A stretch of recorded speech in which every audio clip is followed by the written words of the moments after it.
નમસ્તે વિદ્યાર્થી મિત્રો, કેમ છો? આજે આપણે આ વિડીયોની અંદર BSM 3 લલિત વાગ્મય 2 એનો યુનિટ 4નો પ્રશ્ન છે, કુમાર સંભવનું આધાર સ્થાન દર્શાવી કવિએ તેમાં કરેલા ફેરફારો જણાવો. અથવા એક્ઝામમાં બીજી રીતે પણ પૂછી શકે કે કુમાર સંભવનું મૂળ કથાનક કાલિદાસે ક્યાંથી મેળવ્યું તે વર્ણવી તેમાં તેણે કરેલા પરિવર્તનો દર્શાવો. એટલે કે કાલિદાસે કુમાર સંભવની રચના કરેલી છે તો એનું મૂળ કથાનક ક્યાંથી લીધેલું છે અને એમાં કયા કયા પરિવર્તનો કરેલા છે એ જોઈએ. તો પ્રસ્તાવના. મહાકાવ્યના લક્ષણો પ્રમાણે ગ્રંથકારે પોતાનું કથાવસ્તુ ઇતિહાસ કે પ્રસિદ્ધ કથાના ગ્રંથમાંથી લેવું. તો કે છે અહીંયા મહાકાવ્યના જે લક્ષણો છે એ પ્રમાણે જોઈએ તો ગ્રંથકાર એટલે કે જે રચના કરનાર જે છે ને પોતાનું કથાવસ્તુ ઇતિહાસ કે પ્રસિદ્ધ કથાના ગ્રંથમાંથી લેવું જોઈએ, પરંતુ તેની રજૂઆતમાં વિષયને અન્યાય ન થાય તે રીતે વર્તવાય નહીં. કવિને સંપૂર્ણ છૂટ આપવામાં આવે છે. કાલિદાસને કુમાર સંભવ લખવા માટે કયા ગ્રંથમાંથી સામગ્રી મળી હશે તે નક્કી કરવું મુશ્કેલ છે. આથી પ્રેરણા મળી શકે તેવા શક્ય ગ્રંથોની માહિતી મેળવીએ. શું કે છે અહીંયા કુમાર સંભવની રચના કરેલી છે કાલિદાસે. કોઈ પણ સંસ્કૃત સાહિત્યનો કવિ જે છે એ મહાકાવ્ય રચે તો એનું કથાવસ્તુ છે એ ઇતિહાસ પ્રસિદ્ધ હોવું જોઈએ. તો અહીંયા કાલિદાસે પણ એવી કથાવસ્તુને લીધેલી છે. તો આપણે તેને જોઈએ તો સૌથી પહેલું છે પુરાણો. સ્કંદ પુરાણમાંના શિવ રહસ્યનું કુમાર સંભવ સાથે ઘણું સામ્ય છે. વિન્ટરનીડ્સ માને છે કે કવિએ આ ગ્રંથમાંથી જ વસ્તુ લીધું હશે. શિવપુરાણમાં આવતી કુમારની કથા પણ કુમાર સંભવ કાવ્યને ઘણી મળતી આવે છે. અહીંયા સ્કંદ પુરાણ જે છે પુરાણમાંથી કથા વસ્તુ લીધેલું છે. તો કયું પુરાણ? તો કે સ્કંદ પુરાણમાં જે શિવ રહસ્યનું આવે છે તો એ કુમાર સંભવ મહાકાવ્યને ઘણું ખરું મળતું આવે છે એવું વિન્ટરનીઝ માને છે. અને વિન્ટરનીઝ તો એવું પણ કહે છે કે કવિએ આ ગ્રંથમાંથી જ કુમાર સંભવનું કથાવસ્તુ લીધું હશે. શિવપુરાણમાં આવતી કુમારની કથા પણ કુમાર સંભવ કાવ્યને ઘણી મળતી આવે છે. અને બીજું કે શિવપુરાણ જે છે એમાં પણ કુમારની કથા આવે છે તો એ કથા પણ કુમાર સંભવને ઘણી મળતી આવે છે. આગળનો બીજો ગ્રંથ છે મહાભારત. મહાભારતમાં વન પર્વમાં કુમારની કથા આવે છે. દેવો માટે સેનાપતિ કોણ થશે એની ચિંતાથી ઇન્દ્ર માનસ પર્વત પર ફરી રહ્યો હતો ત્યારે તેણે મદદ માટે બૂમો પાડતી એક સ્ત્રીને જોઈ. તે સ્ત્રી દક્ષની પુત્રી દેવસેના હતી અને પતિ તરીકે કોઈ પુરુષને મેળવવા આતુર હતી. ઇન્દ્રને આ બાબતમાં બ્રહ્માએ કહ્યું કે દેવોની સેનાનો ભાવિ સેનાપતિ તેનો પતિ થશે. જો એ મહાભારતમાં વન પર્વમાં જે કુમારની કથા આવે છે કે અહીંયા વાત છે કે દક્ષની પુત્રી દેવસેના છે એ પતિ તરીકે કોઈ પુરુષને મેળવવા માટે આતુર હતી અને ઇન્દ્રને આ બાબતમાં બ્રહ્માએ કહ્યું કે દેવોનો સેનાનો ભાવિ પતિ આ સ્ત્રીનો એટલે કે દેવસેનાનો પતિ થશે. દરમિયાન અગ્નિ સપ્તર્ષિઓની પત્ની પર મુગ્ધ થયો. તેની પત્ની સ્વાહાએ સપ્તર્ષિઓની પત્નીનું રૂપ ધારણ કરી તેની ઈચ્છા સંતોષી. પરિણામે 6 મુખવાળા કાર્તિકેયનો જન્મ થયો. ઇન્દ્રે તેને દેવોના સૈન્યના અધિપતિ તરીકે નિમ્યો અને દેવસેના સાથે તેનું લગ્ન કર્યું. આગળ ઉપર બ્રહ્માએ આ કાર્તિકેયને શિવ અને પાર્વતીના પુત્ર તરીકે ઓળખાવ્યો હતો. તો અહીંયા જે કથા આવે છે વન પર્વમાં, મહાભારતના વન પર્વમાં, તો આ 6 મુખવાળા પુત્રના જન્મની વાત અને શિવ પાર્વતીના પુત્ર તરીકે બ્રહ્મા એને ઓળખાવે છે કાર્તિકેયને. તો એના એટલે કુમાર સંભવની આ કથા થોડી ઘણી છે મળતી આવે છે. એટલે કદાચ એમાંથી પણ કાલિદાસને પ્રેરણા મળી હોઈ શકે. આગળ છે રામાયણ. રામાયણના બાલકાંડના 36મા અને 37મા સર્ગમાં કુમારની કથા આવે છે. તપસ્વી શંકરે પર્વતની પુત્રીના તપથી પ્રસન્ન થઈ તેની સાથે લગ્ન કર્યું અને દેવતાઓના 100 વર્ષ સુધી તેની સાથે વિહાર કર્યો, પરંતુ બાળકનો જન્મ થયો ન હતો. પાછળથી અગ્નિ દ્વારા તેમનું જે બાળક જન્મ્યું તે કાર્તિકેય અગ્નિસ્તંભોના નામે ઓળખાયું. 6 કૃતિકાઓએ તેને ઉછેર્યું. આ કૃતિકાઓનું એક જ દિવસમાં સ્તનપાન કરવાથી મહાસમર્થ થયેલા કાર્તિકેયે દેવોની સઘળી સેનાઓ જીતી લીધી. દેવોએ તેનો સેનાપતિ પદે અભિષેક કર્યો. જો અહીંયા કહે છે કે રામાયણમાં જે બાલકાંડના 36માં અને 37માં સર્ગમાં જે કુમારની કથા આવે છે કે અહીંયા તપસ્વી શંકરે પર્વતની પુત્રીના તપથી પ્રસન્ન થઈ એ જે કથા છે, તો આપણે કુમાર સંભવમાં પણ પાર્વતી છે એ શિવને પામવા માટે થઈને તપ કરે છે અને શિવ એના પર પ્રસન્ન થઈ અને પછી એની સાથે એના લગ્ન થાય છે. તો આ કથા સાથે આ રામાયણની કથા છે મળતી આવે છે.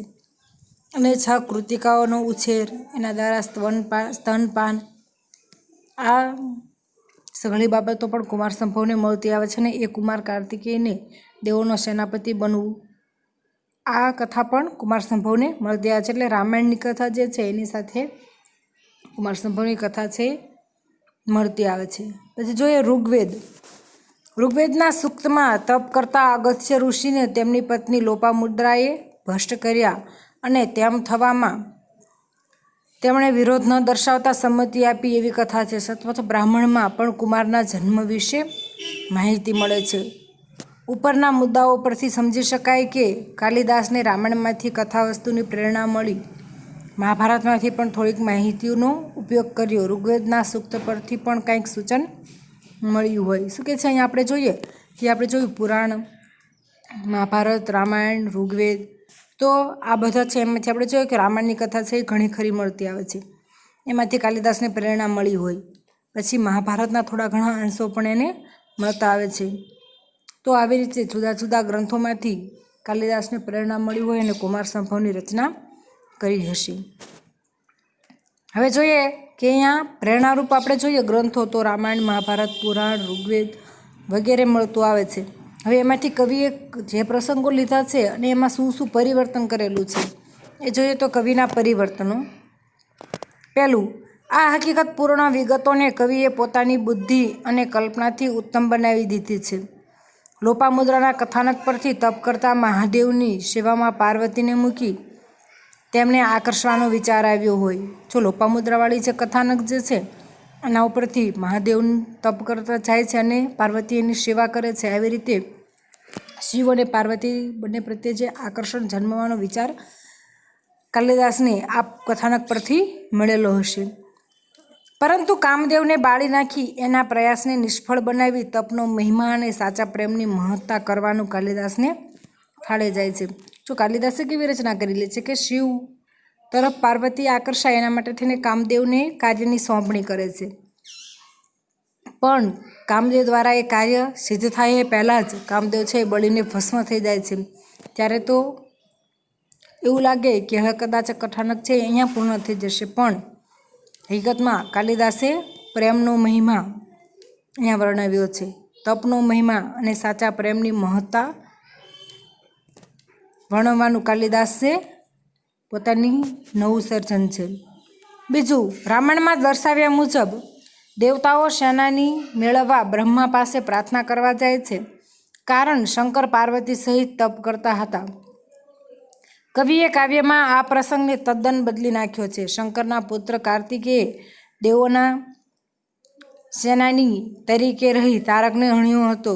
એ મહાભારતમાંના ઉલ્લેખને અને રામાયણની માહિતીને એક કરી બીજા સર્ગનો વિષય તૈયાર થયો છે. શું કહે છે? રામાયણમાં જે દર્શાવ્યું છે કે દેવતાઓનો સેનાની તરીકે બ્રહ્મા પાસે બધા દેવતાઓ જાય છે, તો અહીંયા કુમાર સંભવમાં પણ બધા દેવતાઓ છે એ શંકરના પુત્ર. હવે અહીંયા આપણે જોયું કે કુમાર સંભવમાં તો બ્રહ્માએ વરદાન આપેલું છે કે શિવનો પુત્ર જન્મે અને તો જે સેનાપતિ બને એ સેનાપતિ બને અને એનાથી જ તારકાસુરનો વધ થાય એવું વરદાન આપેલું હતું.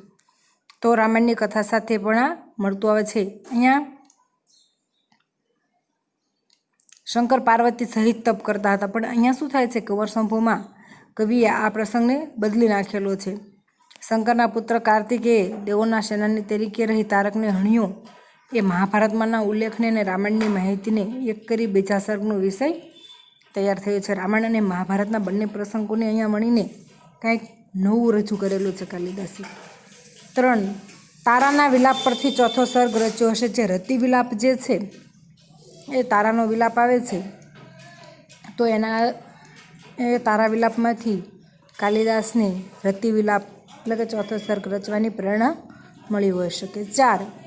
પાર્વતીના તપના સૂચન પરથી 5મા સર્ગની રચના કરી. જ્યારે 100 દિવ્ય વર્ષ સુધીની શંકર પાર્વતીની રતિ ક્રીડાને માનુષી 100 વર્ષની દર્શાવી 8મો સર્ગ રચ્યો હશે.